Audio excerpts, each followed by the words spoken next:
Hello प्यारे बच्चों, आप लोगों का स्वागत है हमारे इस प्यारे से YouTube channel board online classes में। कैसे हैं आप लोग? उम्मीद करते हैं कि आप लोग बहुत अच्छे होंगे। तो आज हम लोग पढ़ने जा रहे हैं बिहार मैट्रिक परीक्षा का जो है सो पहला चैप्टर है भूगोल का संसाधन एवं उपयोग, जो कि हम लोग देखने वाले हैं। इसका पूरा पाठ हम लोग पढ़ चुके हैं। तो आप लोग अगर वीडियो नहीं देखे हैं तो हमारे इस डिस्क्रिप्शन बॉक्स में लिंक होगा, आप लोग जा करके वह वीडियो को देख लीजिएगा। और आज हम लोग उसका ऑब्जेक्टिव यानी कि वस्तुनिष्ठ प्रश्न को देखने वाले हैं। प्रथम चैप्टर भूगोल ज्योग्राफी का पहला चैप्टर है संसाधन एवं उपयोग का। तो आप लोग अगर वीडियो पे नए हैं तो वीडियो को लाइक कर दीजिएगा, और आप लोग कमेंट करके बताइएगा कि यह आप लोग कैसा लग रहा है।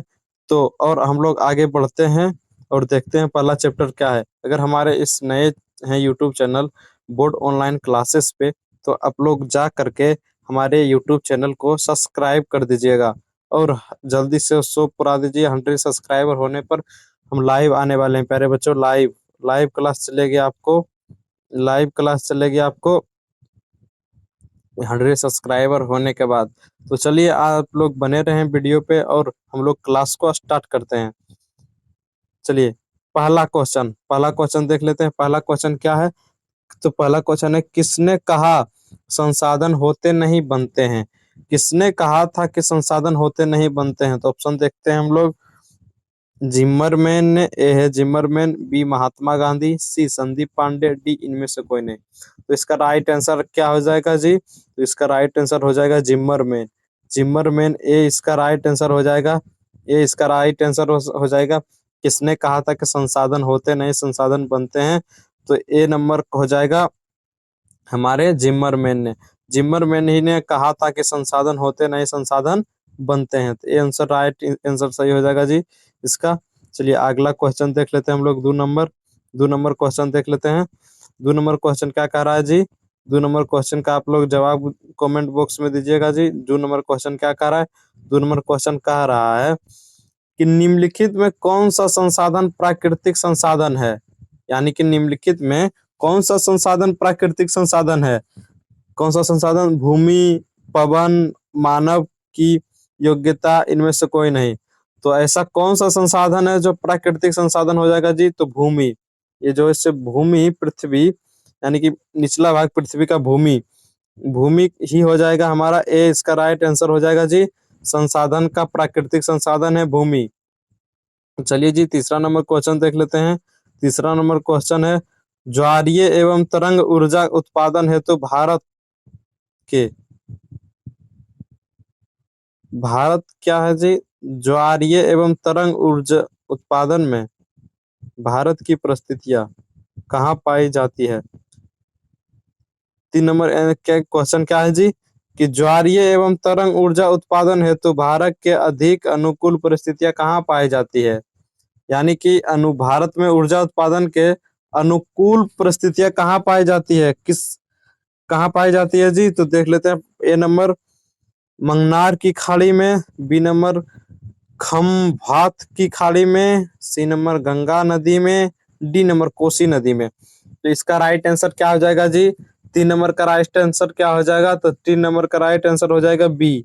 3 नंबर का राइट आंसर हो जाएगा स्तंभ की खाड़ी में। स्तंभ की खाड़ी में, खसभात की खाड़ी में हो जाएगा राइट आंसर इसका। ज्वारीय ऊर्जा पाई जाती है। चलिए देख लेते हैं हम लोग चौथा क्वेश्चन। चौथा क्वेश्चन की ओर हम लोग बढ़ते हैं। चौथा क्वेश्चन क्या हो जाएगा जी? चौथा क्वेश्चन हो जाएगा हमारा, कौन सा ज्वारीय ऊर्जा अनवीकरणीय है? अनवीकरणीय कौन सा ऊर्जा है? जारी तो जल जल है, या सौर ऊर्जा, कोयला, या पवन ऊर्जा। तो कौन सा ऊर्जा इस चारों में से अनवीकरणीय है? तो इसका राइट आंसर हो जाएगा सी। सी इसका राइट आंसर हो जाएगा जी। 4 नंबर का सी इसका राइट आंसर हो जाएगा कोयला। कोयला जो है सो एक अनवीकरणीय संसाधन है। कोयला जो है सो एक अनवीकरणीय संसाधन है।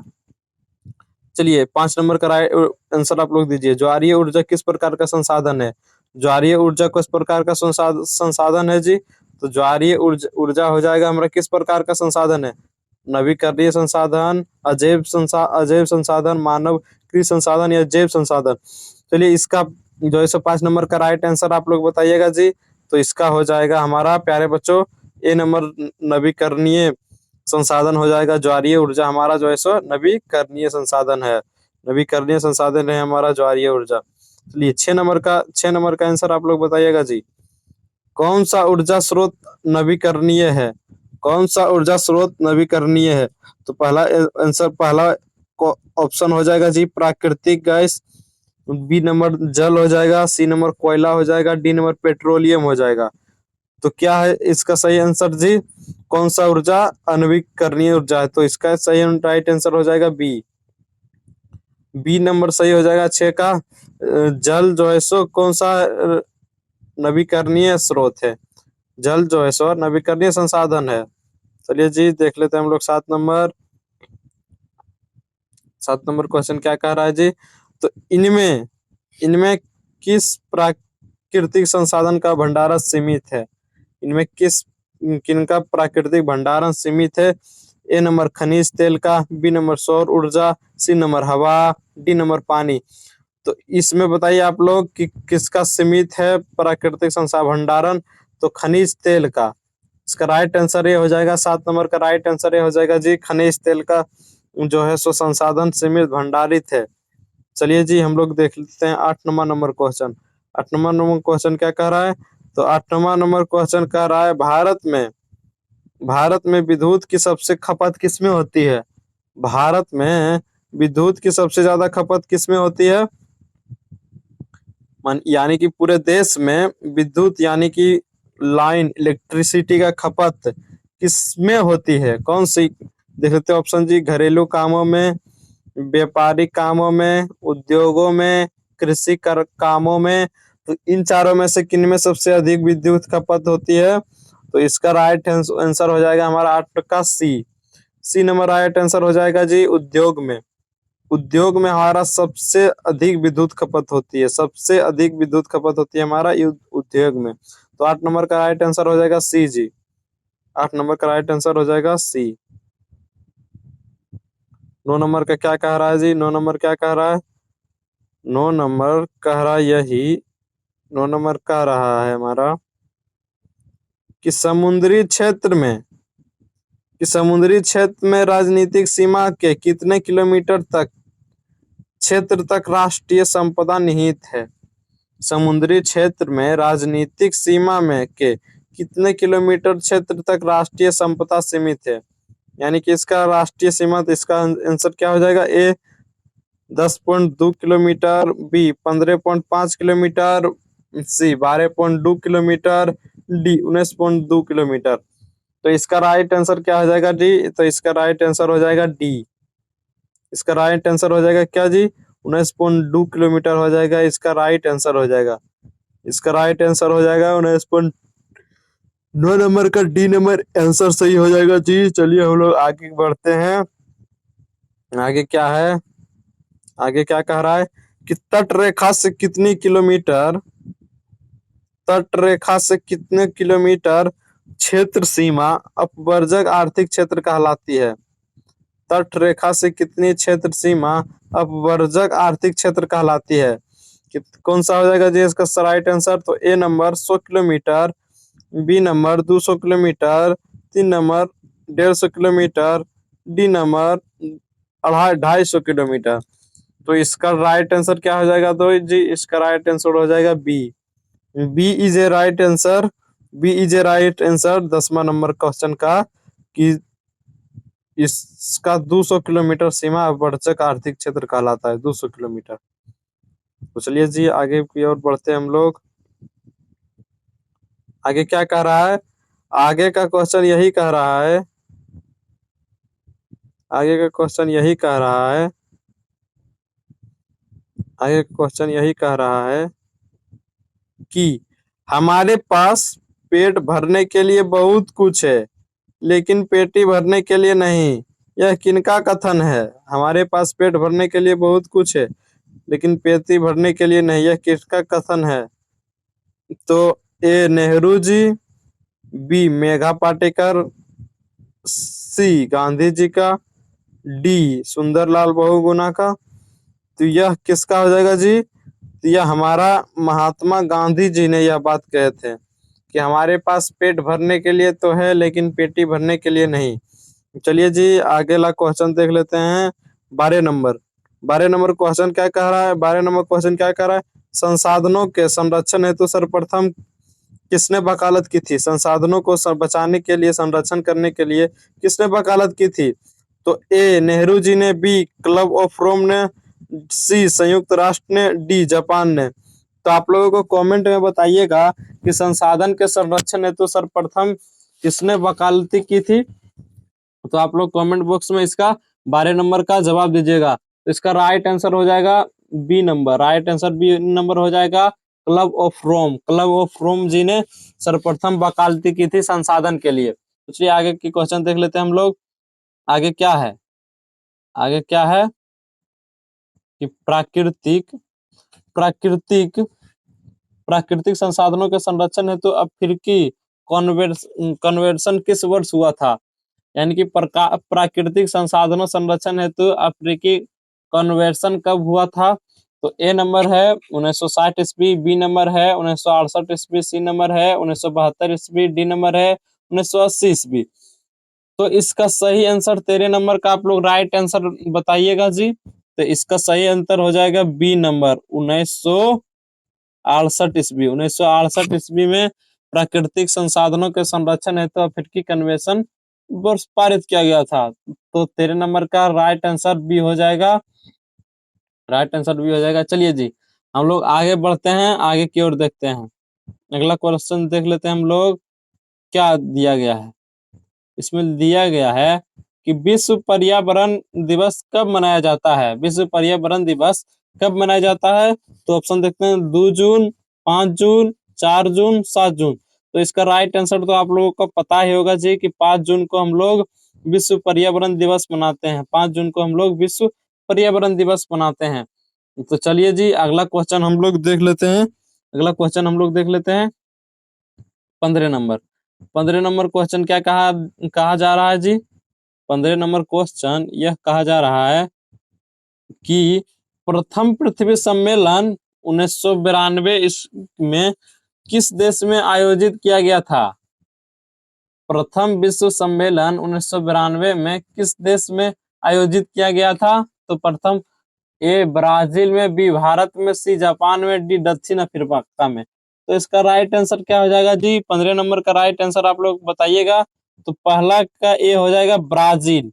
ब्राजील में जो है सो पृथ्वी सम्मेलन सर्वप्रथम 1992 ईस्वी को ब्राजील में किया गया था। ब्राजील में इसका राइट आंसर हो जाएगा जी। तो चलिए अगला क्वेश्चन देख लेते हैं हम लोग। 16 नंबर क्वेश्चन हम लोग देख लेते हैं। 16 नंबर क्वेश्चन क्या कह रहा है जी? तो द्वितीय पृथ्वी सम्मेलन कहाँ हुआ था? द्वितीय पृथ्वी सम्मेलन कहाँ हुआ था? ए न्यूयॉर्क में, बी पेरिस में, सी मॉस्को में, डी इनमें से कोई नहीं। तो आप लोग बताइएगा द्वितीय जो है सो पृथ्वी सम्मेलन कहाँ हुआ था? द्वितीय पृथ्वी सम्मेलन न्यूयॉर्क में हुआ था। न्यूयॉर्क में हुआ था द्वितीय पृथ्वी सम्मेलन। तो 16 नंबर का राइट आंसर ए हो जाएगा जी। 16 नंबर का राइट आंसर ए हो जाएगा। तो चलिए आगे बढ़ते हैं हम लोग, आप लोग देख लीजिएगा।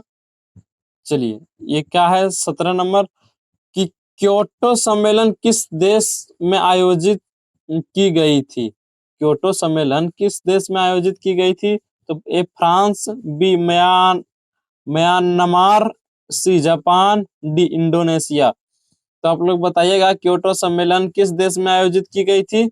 इसका 17 का राइट आंसर क्या हो जाएगा जी? 17 का राइट आंसर सी हो जाएगा हमारा, जापान। जापान में जो सो क्योटो सम्मेलन आयोजित किया गया था, जापान में। चलिए जी 18 नंबर क्वेश्चन देख लेते हैं हम लोग। 18 नंबर क्वेश्चन क्या कह रहा है? 18 नंबर क्वेश्चन भारत में पहाड़ों से भरी भूमि कितना प्रतिशत है? यानी कि भारत में पहाड़ कितना प्रतिशत पाया जाता है? 18 नंबर का a number 10%, b number 27%, c number 30%, d number 48%। तो 18 नंबर का सही आप लोग कमेंट में बताइएगा। तो इसका सही उत्तर हो जाएगा सी 30%। भारत में पहाड़ों की संख्या 30% पर भारत में सिर्फ पहाड़ ही आपको नजर आएगी। तो चलिए जी 19 नंबर क्वेश्चन देख लेते हैं हम लोग। कि मृदा में निम्न प्रक्रिया शामिल होती है, यानी कि मिट्टी निर्माण में निम्न प्रक्रिया शामिल होती है। मिट्टी निर्माण में कौन कौन सी प्रक्रिया शामिल होती है जी? अपक्षय, या बी अफरदान, सी दोनों, डी इनमें से कोई नहीं। तो इसका 19 नंबर का राइट आंसर क्या हो जाएगा जी? तो ए बी दोनों हो जाएगा। अपक्षय और अफरदान दोनों मिलकर मिट्टी में की प्रक्रिया में शामिल होता है। तो चलिए जी हम लोग देख लेते हैं 20 नंबर क्वेश्चन। 20 नंबर क्वेश्चन क्या कह रहा है? प्रायद्वीपीय भारत की नदी घाटियों में कौन सी मिट्टी पाई जाती है? प्रायद्वीपीय नदी घाटी में कौन सी मिट्टी पाई जाती है? तो ये हो जाएगा हमारा काली मिट्टी, बी लाल मिट्टी, सी रेतीली मिट्टी, डी जलेड मिट्टी। तो इसका राइट आंसर क्या हो जाएगा जी? इसका राइट आंसर क्या हो जाएगा 20 नंबर का? तो 20 नंबर का राइट आंसर हो जाएगा हमारा जलेड मिट्टी। जलेड मिट्टी जो है सो पाया जाता है नदी घाटियों के समुद्र तल में, नदी घाटियों के तल में। तो 20 नंबर का राइट आंसर हो जाएगा डी। 20 नंबर का राइट आंसर हो जाएगा डी। तो चलिए आगे क्वेश्चन देख लेते हैं हम लोग। आगे का क्वेश्चन हम लोग देख लेते हैं। भारत में सबसे अधिक विस्तार किस मिट्टी का है? भारत में सबसे अधिक विस्तार किस मिट्टी का है? ए जलेड मिट्टी, बी काली मिट्टी, सी लेटेराइट मिट्टी, डी बनिये मिट्टी। तो इसका राइट आंसर क्या हो जाएगा जी? इसका राइट आंसर क्या हो जाएगा? तो इसका राइट आंसर हो जाएगा जलेड मिट्टी। ए इज ए राइट आंसर हो जाएगा। भारत में सबसे अधिक मिट्टी का विस्तार है, जलेड मिट्टी का विस्तार है भारत में सबसे अधिक। तो चलिए आगे के क्वेश्चन देख लेते हैं हम लोग। क्या कह रहा है आगे जी? पुरानी जलेड मिट्टी को क्या कहा जाता है? पुरानी जलेड मिट्टी को क्या कहा जाता है? वर्गर, खादर, योबर, रेगड़। तो 22 का राइट आंसर ए हो जाएगा जी, वॉगर। वॉगर को पुरानी जलेड मिट्टी कहा जाता है। चलिए 23 नंबर का क्वेश्चन देख लेते हैं जी। 23 नंबर का क्वेश्चन क्या कह रहा है? 23 नंबर का क्वेश्चन कि जलेड मिट्टी में कौन सा तत्व प्रचुर मात्रा में पाया जाता है? जलेड मिट्टी में कौन सा तत्व प्रचुर मात्रा में पाया जाता है? A potash, b phosphorus, c nitrogen, d जीवाश्म। तो 23 का आप लोग सही आंसर बताइएगा जी। 23 का सही आंसर क्या हो जाएगा? 23 का सही आंसर हो जाएगा पोटास। पोटास हो जाएगा 23 का सही आंसर। जलेड मिट्टी में पोटास पाया जाता है। चलिए आगे क्वेश्चन की ओर बढ़ते हैं हम लोग। भारत की सबसे उपजाऊ मिट्टी कौन सी है? भारत की सबसे ज्यादा उपजाऊ मिट्टी कौन सी है? भारत की सबसे ज्यादा उपजाऊ मिट्टी कौन सी हो जाएगा जी? तो इसका ए कौन हो जाएगा? लेथराइट मिट्टी, बी जलेड मिट्टी, सी लाल मिट्टी, डी पर्वतीय मिट्टी। तो 24 का राइट आंसर हो जाएगा बी जलेड मिट्टी। 24 का राइट आंसर हो जाएगा बी नंबर जलेड मिट्टी। भारत की सबसे उपजाऊ मिट्टी जलेड मिट्टी है। चलिए जी, चलिए हम लोग 25 नंबर का बताइए। काली मिट्टी उपयुक्त है। काली मिट्टी किसके लिए उपयुक्त है? तो ए कपास के लिए, बी लीची के लिए, सी गेहूं के लिए, डी बाजरा के लिए। तो 25 का राइट आंसर क्या हो जाएगा जी? 25 नंबर का राइट आंसर आप लोग कमेंट में बताइएगा। तो कपास के लिए काली मिट्टी किसके लिए उपयुक्त है? तो कपास के लिए काली मिट्टी उपयुक्त है। चलिए जी आगे की ओर बढ़ते हैं। इनमें किस राज्य में काली मृदा पाई जाती है? किस राज्य में काली मृदा पाई जाती है, यानी कि काली मिट्टी देख लेते हैं। जम्मू और कश्मीर में, झारखंड में, राजस्थान में, महाराष्ट्र में। तो इसका 26 नंबर का राइट आंसर डी हो जाएगा जी, महाराष्ट्र में। महाराष्ट्र में जो है सो काली मिट्टी यानी कि काली मृदा कहाँ पाई जाती है? तो महाराष्ट्र में काली मृदा पाई जाती है। चलिए आगे आगे की क्वेश्चन हम लोग देख लेते हैं। 27 नंबर क्या कह रहा है? 27 नंबर कह रहा है कि काली मिट्टी का दूसरा नाम क्या है? काली मिट्टी का दूसरा नाम क्या है? बलुई मृदा, रेगुर मृदा, लाल मृदा, पर्वतीय मृदा। तो 27 नंबर का राइट आंसर क्या हो जाएगा? 27 नंबर का राइट आंसर हो जाएगा बी, काली मिट्टी का दूसरा नाम रेगुर मृदा है। चलिए जी हम लोग आगे बढ़ते हैं, आगे की क्वेश्चन को देख लेते हैं हम लोग। ये क्या कह रहा है? लेट्रा लेटराइट मृदा का रंग होता है। लेटराइट मृदा का मिट्टी का कैसा रंग होता है? तो पीला, काला, पीला, लाल, काला, भूरा। तो ये चारों में कौन सा हो जाएगा जी? इसका राइट आंसर, लेटराइट मृदा का रंग कैसा होता है? पीला, काला, पीला, लाल, काला या भूरा। तो इसका 28 नंबर का राइट आंसर बी हो जाएगा, लाल। लेटेराइट मृदा का रंग लाल होता है जी। चलिए अगला क्वेश्चन देख लेते हैं। अगला क्वेश्चन क्या कह रहा है? मेरु स्थलीय मृदा का विस्तार निम्न में से कहाँ है? मेरु स्थलीय मृदा का विस्तार निम्न में से कहाँ है? तो ए उत्तर प्रदेश में, बी राजस्थान में, सी कर्नाटक में, डी महाराष्ट्र में। तो 39 नंबर का आप लोग आंसर बताइएगा जी। 39 नंबर का सही उत्तर हो जाएगा हमारा, यह पाया जाता है राजस्थान। राजस्थान इसका राइट आंसर सही हो जाएगा बी। 29 नंबर का राइट आंसर बी हो जाएगा, राजस्थान। चलिए आगे बढ़ते हैं हम लोग। मरुस्थलीय मृदा का विस्तार निम्न में से कहाँ है? मरुस्थलीय मृदा का विस्तार निम्न में से कहाँ है? तो ए उत्तर प्रदेश, बी राजस्थान, सी कर्नाटक, डी पंजाब। तो मरुस्थलीय मृदा का विस्तार निम्न में से कहाँ है? उत्तर प्रदेश में है, या राजस्थान में है, या कर्नाटक में है, या पंजाब में है। तो इसका भी राइट आंसर हो जाएगा बी, राजस्थान में ही है। 30 नंबर का राइट आंसर बी हो जाएगा।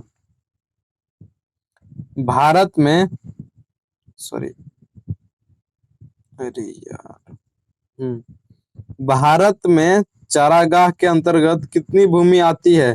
भारत में चारागाह के अंदर कितनी भूमि आती है? तो ए 4%, बी 12%, 19%, पाई 15%।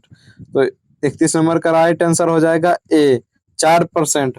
भारत में चारागाह के अंतर्गत 4% भूमि आती है। भारत में चारागाह के अंतर्गत 4% भूमि आती है। चलिए जी अगला क्वेश्चन देख लेते हैं हम लोग कि पंजाब में भूमि निम्नीकरण का मुख्य कारण क्या है? पंजाब में भूमि निम्नीकरण का मुख्य कारण क्या है? तो वनोन्मूलन, गहन खेती, अति पशुचारण या अधिक सिंचाई। तो 32 नंबर का आप लोग राइट आंसर कमेंट बॉक्स में बताइएगा। तो इसका राइट आंसर हो जाएगा डी, अधिक सिंचाई। डी अधिक सिंचाई हो जाएगा पंजाब में भूमि निम्नीकरण का मुख्य कारण। चलिए जी आगे बढ़ते हैं, आप लोग यह समझ गए होंगे। तो चलिए आगे अगला क्वेश्चन देख लेते हैं हम लोग। क्या है अगला क्वेश्चन? अगला क्वेश्चन 33 नंबर क्या कह रहा है? कह रहा है इनमें कौन उपाय भूमि ह्रास के संरक्षण में उपयुक्त हो सकता है? इनमें कौन उपाय भूमि ह्रास के संरक्षण में उपयोग हो सकता है? ए भूमि को जलमग्न बनाए रखना, बी बाढ़ नियंत्रण, सी जनसंख्या वृद्धि की दर में तेजी लाना। इनमें से कोई नहीं। तो क्या कह रहा है? भूमि ह्रास के संरक्षण, यानी भूमि को हरा करने के लिए, ह्रास से बचाने के लिए। तो बाढ़ नियंत्रण इसका सही आंसर हो जाएगा 33 नंबर का। 33 नंबर का हमारा राइट आंसर हो जाएगा बाढ़ नियंत्रण। चलिए जी 34 नंबर देख लेते हैं हम लोग। 44 नंबर, 44 नंबर, 44, 44 नंबर देख लेते हैं हम लोग। क्या कह रहा है 44? अरे यार स्लाइड को इधर उधर करने में ही समय बीत गया। चलिए जी देख लीजिए। भारत में भूदान के लिए रक्तहीन क्रांति की शुरुआत किसने की थी? भारत में भूदान के लिए रक्तहीन क्रांति की शुरुआत किसने की थी? तो ए विनोबा भावे, बी रामचंद्र रेड्डी, सी सुभाष चंद्र बोस, डी जयप्रकाश नारायण। तो 34 नंबर का राइट आंसर क्या हो जाएगा? तो 34 नंबर का राइट आंसर हो जाएगा हमारा, 34 नंबर का राइट आंसर हो जाएगा हमारा सी जयप्रकाश नारायण, विनोबा भावे। 34 नंबर का राइट आंसर हो जाएगा हमारा ए विनोबा भावे हो जाएगा। चलिए जी 35 नंबर देख लेते हैं हम लोग। 35 नंबर क्या कह रहा है जी? तो मेढक को प्रजनन प्रक्रिया को बाधित करने वाला रसायन कौन सा है? मेढक को प्रजनन प्रक्रिया को बाधित करने वाला रसायन कौन सा है? तो इसका राइट आंसर हो जाएगा हमारा, इसका राइट आंसर हो जाएगा बेंजीन, बी यूरिया, सी एंड्रीन, डी फास्फोरस। तो हमारा 35 का राइट आंसर हो जाएगा सी एंड्रीन। एंड्रीन जो है सो मेढक को प्रजनन प्रक्रिया को बाधित करती है। चलिए हम लोग आगे की ओर देखते हैं। हम लोग 36 नंबर क्वेश्चन देख लेते हैं हम लोग। पूछ रहा है, जल किस प्रकार का संसाधन है? जल हमारा किस प्रकार का संसाधन है? जल चक्रीय, जैव, अजैव, अनवीकरणीय। तो इसका राइट आंसर ए हो जाएगा, चक्रीय संसाधन है। जल हमारा चक्रीय संसाधन है। देखिए हम लोग 37 नंबर क्वेश्चन की ओर देख लेते हैं। 37 नंबर क्वेश्चन क्या कह रहा है कि पृथ्वी के गोलार्ध को जल गोलार्ध कहा जाता है। पृथ्वी के कौन से भाग को जल गोलार्ध कहा जाता है? यानी कि 37 नंबर क्वेश्चन का आप लोग राइट आंसर दीजिएगा। तो दक्षिणी गोलार्ध को जल गोलार्धक कहा जाता है। इसका राइट आंसर हो जाएगा बी। तो चलिए जी हम लोग 38वां नंबर क्वेश्चन देख लेते हैं। 38वां नंबर क्वेश्चन क्या कह रहा है? 38वां नंबर क्वेश्चन कह रहा है, कुल जल का कितना प्रतिशत भाग में महासागरों में निहित है? कुल जल का कितना परसेंट भाग महासागरों में निहित है? तो ए 9.5%, बी 95.5%, सी 96%, डी 96.5%। तो इस 38 नंबर का राइट आंसर हो जाएगा हमारा डी नंबर हो जाएगा 96.5%। 96.5% हमारे महासागरों में निहित है जल। चलिए हम लोग देख लेते हैं 39 नंबर। 39 नंबर क्वेश्चन हम लोग देख लेते हैं। विश्व में कुल जल आयतन का कितना प्रतिशत मृदु जल है? विश्व के कुल जल आयतन का कितना परसेंट मृदु जल है? तो इसका राइट आंसर हो जाएगा 2% या 2.5% या 3% या 3.5%। तो आप लोग इसका कमेंट में बताइएगा कितना हो जाएगा। तो इसका हो जाएगा 2.5%। 39 नंबर का B number right answer, B number जो है सो इसका राइट आंसर हो जाएगा। चलिए 40वां नंबर क्वेश्चन देख लेते हैं हम लोग।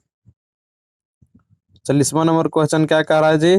40वां नंबर क्वेश्चन कह रहा है हमें कि हिमालय क्षेत्र में प्रवाहित होने वाली नदियां निम्नलिखित में से किस प्रकार की प्रवाह प्रणाली को प्रस्तुत करती है? निम्नलिखित में को किस प्रकार की प्रवाह को निहित करती है? तो इसका राइट आंसर हो जाएगा हमारा, इसका राइट आंसर क्या हो जाएगा जी? इसका राइट आंसर हो जाएगा हमारा, हिमालय क्षेत्र में प्रवाहित होने वाली नदियां निम्नलिखित में से किस प्रकार की प्रणाली को प्रस्तुत करती है? तो इसका हो जाएगा राइट आंसर हो जाएगा पूर्ववर्ती या वलयाकार या आयताकार। तो इसका 40 नंबर का राइट आंसर हो जाएगा बी पूर्ववर्ती। इसका जो है सो राइट आंसर हो जाएगा 40 नंबर का बी। चलिए अगला क्वेश्चन हम लोग देख लेते हैं। अगला क्वेश्चन क्या कह रहा है? अगला क्वेश्चन 41 नंबर क्या कह रहा है? 41 नंबर क्या कह रहा है अगला क्वेश्चन? 41 नंबर क्वेश्चन हम लोग देख लेते हैं। 41 नंबर क्वेश्चन क्या कर रहा है? तो हिमालय में अपवाह तंत्र में जो नदी तंत्र सम्मिलित नहीं है वह है, हिमालय के अपवाह तंत्र में जो नदी सम्मिलित नहीं है उसे क्या कहते हैं? गंगा नदी, ब्रह्मपुत्र नदी, सिंधु नदी, महानदी। तो हिमालय के अपवाह नदी में जो नदी सम्मिलित नहीं है उस नदी को क्या नाम दिया गया है? तो महानदी, उसको महानदी कहेगा। 41 का राइट आंसर हो जाएगा डी। 41 का राइट आंसर डी हो जाएगा। तो चलिए आगे बढ़ते हम लोग। क्या है 42 नंबर क्वेश्चन देख लेते हैं हम लोग। निम्न में से कौन सी नदी भारत नेपाल के मध्य सीमा बनाती है?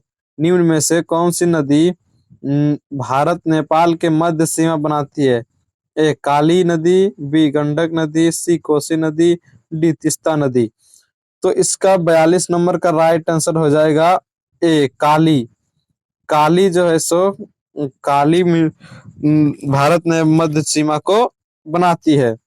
तो चलिए जी हम लोग देख लेते हैं अगला क्वेश्चन। 43 नंबर क्या कह रहा है? 43 नंबर कह रहा है प्राणियों के शरीर में कितना प्रतिशत जल की मात्रा निहित होती है? प्राणियों की सहित में प्राणी प्राणियों जो प्राणी के शरीर में कितना प्रतिशत जल की मात्रा निहित होती है, मतलब उतना जल होती है। तो इसका 55%, 60%, 65% या 70%। तो इसका राइट आंसर हो जाएगा सी जी, 65% जल जो है सो शरीर में निहित रहती है। चलिए 44 नंबर देख लेते हैं जी। 44 नंबर क्या कह रहा है? 44 में भारत में जल का सबसे अधिक उपयोग किया जाता है। भारत में सबसे अधिक उपयोग जल का किस चीज में किया जाता है? तो सिंचाई में, उद्योग में, घरेलू घरेलू उपयोग में या व्यापार में। तो सबसे अधिक जो है सो भारत में उपयोग किया जाता है जल का किस चीज में होगा? तो इसका राइट आंसर हो जाएगा हमारा ए सिंचाई में। सिंचाई में इसका सबसे अधिक उपयोग किया जाता है जल का। 44 का राइट आंसर ए हो जाएगा। भारत में कितना परसेंट भारत में कितना परसेंट भारत में भारत में कितना प्रतिशत जल का उपयोग घरेलू तथा नागरिक आपूर्ति में किया जाता है? भारत में कितना प्रतिशत जल का उपयोग घरेलू तथा नागरिक आपूर्ति में किया जाता है? तो यानी कि भारत में घरेलू या व्यक्तिगत के लिए कितना परसेंट पानी उपयोग होता है? 70%, 11%, 19% या इनमें से कोई नहीं। तो 45 का राइट आंसर क्या हो जाएगा? तो 45 का राइट आंसर हो जाएगा बी, 11% पानी जो है सो घरेलू या मानवों के लिए उपयोग किया जाता है। तो चलिए जी 45 नंबर का आंसर बी सही हो जाएगा। चलिए इसका क्या आंसर सही हो जाएगा? 46 नंबर का आप लोग कमेंट में बताइएगा 46 नंबर का आंसर क्या हो जाएगा जी? 46 नंबर क्या है? भारत की सबसे बड़ी कृत्रिम झील कौन सी है? भारत की सबसे बड़ी कृत्रिम झील कौन सी है? तो ए चिल्का झील, बी लोनार झील, सी गांधी सागर झील, डी गोविंद बल्लभ पंत सागर झील। तो 46 नंबर का हमारा राइट आंसर हो जाएगा 46 नंबर का हमारा राइट आंसर हो जाएगा डी गोविंद वल्लभ पंत सागर झील। गोविंद वल्लभ पंत सागर झील यानी कि 46 नंबर का हमारा हो जाएगा डी नंबर आंसर सही हो जाएगा। चलिए देख लेते हैं हम लोग 47 नंबर क्वेश्चन क्या कह रहा है? नागार्जुन सागर परियोजना किस नदी में अवस्थित है? नागार्जुन सागर परियोजना किस नदी में अवस्थित है? तो ए नर्मदा नदी, बी गोदावरी नदी, सी कृष्ण नदी, डी तप्ती नदी। तो 47 नंबर का सही आंसर क्या हो जाएगा? 47 नंबर का आप लोग सही आंसर कमेंट बॉक्स में बताइएगा। तो इसका सही आंसर हो जाएगा सी कृष्णा नदी। कृष्णा नदी जो है सो इसका सही आंसर हो जाएगा। चलिए जी हम लोग आगे देख लेते हैं। आगे क्या कह रहा है कि इंदिरा गांधी नहर परियोजना किस राज्य की महत्वाकांक्षी परियोजनाएं हैं? इंदिरा गांधी नहर परियोजना किस नहर की किस राज्य की महत्वाकांक्षी परियोजना है? तो इसका राइट आंसर हो जाएगा हमारे पास 48 का राइट आंसर क्या हो जाएगा जी? तो 48 का राइट आंसर हो जाएगा ए मध्य प्रदेश, बी राजस्थान, सी महाराष्ट्र, डी आंध्र प्रदेश। तो 48 नंबर का सही आंसर हो जाएगा राजस्थान। 48 का B is A right answer. 48 का B is A right answer. तो चलिए जी हम लोग देख लेते हैं अगला क्वेश्चन। 49 नंबर क्वेश्चन हम लोग देख लेते हैं। 49 नंबर क्वेश्चन हम लोग देख लेते हैं। निम्न में से राजस्थान की सबसे महत्वपूर्ण योजना कौन सी है? निम्न में से राजस्थान की सबसे महत्वपूर्ण योजना कौन सी है? तो इसका राइट आंसर क्या हो जाएगा? ए चंबल परियोजना, बी नागार्जुन सागर परियोजना, सी भाखड़ा नंगल परियोजना, डी इंदिरा गांधी परियोजना। तो इसका 49 नंबर का राइट आंसर हो जाएगा डी इंदिरा गांधी नहर परियोजना हो जाएगा, इंदिरा गांधी नहर परियोजना। चलिए अगला क्वेश्चन देखते हैं, 50 नंबर क्वेश्चन। 50 नंबर क्वेश्चन क्या कह रहा है? भारत की सबसे लंबी नहर कौन सी है? भारत की सबसे लंबी नहर कौन सी है? तो भारत की सबसे लंबी नहर कौन सी हो जाएगी जी? तो सोन नहर, या भाखड़ा भाखड़ा नांगर नहर, सी गंडक नहर, डी इंदिरा गांधी नहर। तो हमारा 50 का सही उत्तर उत्तर क्या हो जाएगा जी? तो 50 का सही उत्तर हो जाएगा हमारे डी इंदिरा गांधी नहर, इंदिरा गांधी नहर, इंदिरा गांधी नहर इसका राइट आंसर। तो चलिए जी आज के लिए इतना ही, मिलते हैं आप लोगों से नेक्स्ट क्लास में। तो आप लोग अगर हमारे यूट्यूब चैनल को नए हैं तो चैनल को सब्सक्राइब कर लीजिएगा।